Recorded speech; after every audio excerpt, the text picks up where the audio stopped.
ತಗೊಂಡಾಗ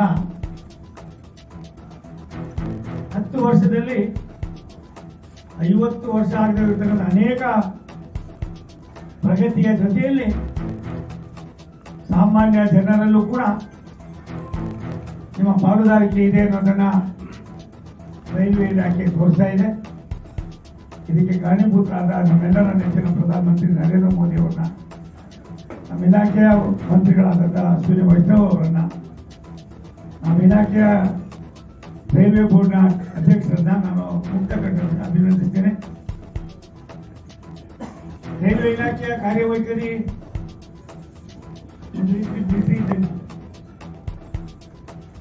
ದೆಹಲಿಯಲ್ಲಿ ಕುಳಿತುಕೊಂಡು ಒಂದು ಸಂದೇಶ ಸೂಚನೆಯನ್ನು ಕೊಡ್ತಾರೆ ನಮ್ಮ ಅಧಿಕಾರಿ. ಕೆಳಹಂತದ ಕೊನೆ ಭಾಗದಲ್ಲಿರ್ತಕ್ಕಂಥ ಈ ರಾಷ್ಟ್ರದ ಯಾವುದೇ ಹಳ್ಳಿಯಲ್ಲೂ ಕೂಡ ಅದನ್ನ ಪಾಲನೆ ಮಾಡ್ತಕ್ಕಂಥ ವಿನೂತನವಾದ ಒಂದು ಕ್ರಮವನ್ನ ಉಳ್ಳವರಾಗಿರ್ತಕ್ಕಂಥದ್ದು ಇಡೀ ಭಾರತ ದೇಶದಲ್ಲಿ ಮೊದಲನೇದು ಮಿಲಿಟರಿ ಆದರೆ ಎರಡನೇದು ರೈಲ್ವೆ ಇಲಾಖೆ ಅನ್ನೋದು ನಾನು 20 दिन ನೋಡಿದ್ದ ನನಗೆ ಅನುಭವ. आपको मालूम हुआ समझ आया ना, देश पे कैसा मिलिट्री ये करता है वही टाइप को हमारा रैल्वे भी करता है. ಆದ್ರಿಂದ ಬಂಧುಗಳೇ, ನಿಮಗೆ ಕೇವಲ 2 ವರ್ಷದಲ್ಲಿ ಕರ್ನಾಟಕ ವಿಭಿನ್ನ ರೀತಿಯಲ್ಲಿ ರೈಲ್ವೆ ಇಲಾಖೆಯಲ್ಲಿ ಅಭಿವೃದ್ಧಿಯನ್ನು ಪಡೆಯೋದಕ್ಕೆ ನನ್ನ 40 ವರ್ಷದ ಅನುಭವವನ್ನು ಕೂಡ ಹಂಚ್ಕೊಳ್ತೀನಿ. ಎಲ್ಲ ಕಿರಿಯ ಅಧಿಕಾರಿಗಳ ಜೊತೆಯಲ್ಲಿ ನೇರವಾಗಿ ಕೆಲಸ ಮಾಡ್ತೀವಿ. ಆನೆಸ್ಟಿ ಮತ್ತೆ ಸಿನ್ಸಿಯಾರಿಟಿ ಹೇಳಿದ್ರೆ ಏನ್ ಬೇಕಾದ್ರೂ ಮಾಡ್ಬೋದು ಅನ್ನೋದಕ್ಕೆ ನಾನು ಕೂಡ ಒಂದು ಸಣ್ಣ ಉದಾಹರಣೆ ಹಾಕ್ತೀನಿ ಅನ್ನೋ ಮಾತನ್ನ ಹೇಳಿ ಒಂದು 4-5 ವಿಚಾರಗಳನ್ನ ನಿಮ್ಮ ಮುಂದೆ ತರೋದಕ್ಕೆ ಇಚ್ಛೆ ಪಡ್ತೀನಿ. IOBಗೆ ಇಡೀ ರಾಜ್ಯದಲ್ಲಿ ನಾವು ನಮ್ಮದೇ ಸರ್ಕಾರದಿಂದ ರೈಲ್ವೆ ಇಲಾಖೆಯಿಂದ ಮಾಡ್ತೀವಿ.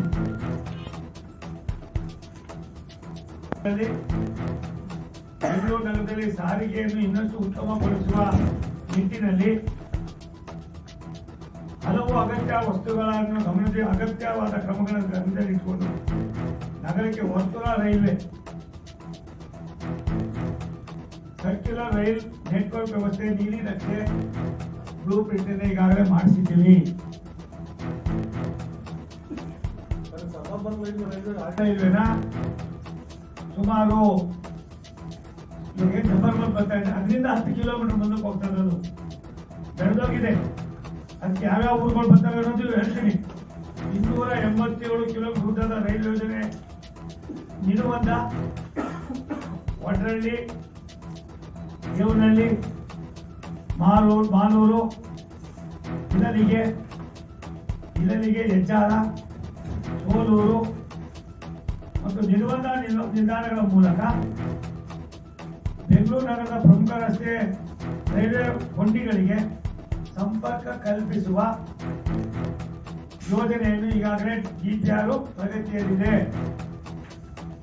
ಯೋಜನೆಯಿಂದ ಇಲಾಖೆ ಬೆಂಗಳೂರು ನಗರಕ್ಕೆ ಅಂತಾರಾಷ್ಟ್ರೀಯ ಮಟ್ಟದಲ್ಲಿ ಸ್ಥಾನವನ್ನು ಪಡೆದಿರೋದ್ರಿಂದ ನಾವು ಸರಿಸಾಟಿಯಾಗಿ ಕೆಲಸ ಮಾಡೋದಕ್ಕೆ ಯೋಚನೆ ಮಾಡಿದ್ದೀವಿ. ಅಂದಾಜು ವೆಚ್ಚ 23,000 ಕೋಟಿ. ಇದನ್ನ ನಾವು ಕೇಂದ್ರ ಸರ್ಕಾರ, ರಾಜ್ಯ ಸರ್ಕಾರದವರೇ ಜಾಗ ಮತ್ತೊಂದು ಅವ್ರು ಕೇಳ್ತೀವಿ.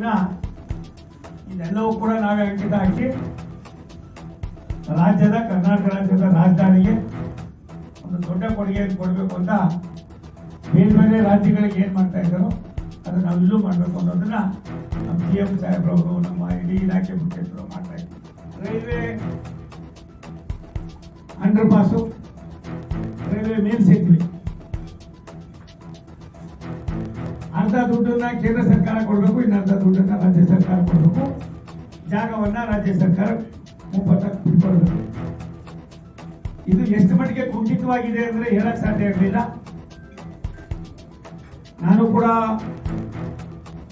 ಇದರ ನೋವನ್ನು ಅನುಭವಿಸಿದ ಒಂದು ಉದ್ದೇಶದಿಂದ ನನ್ನ ಮತಕ್ಷೇತ್ರದ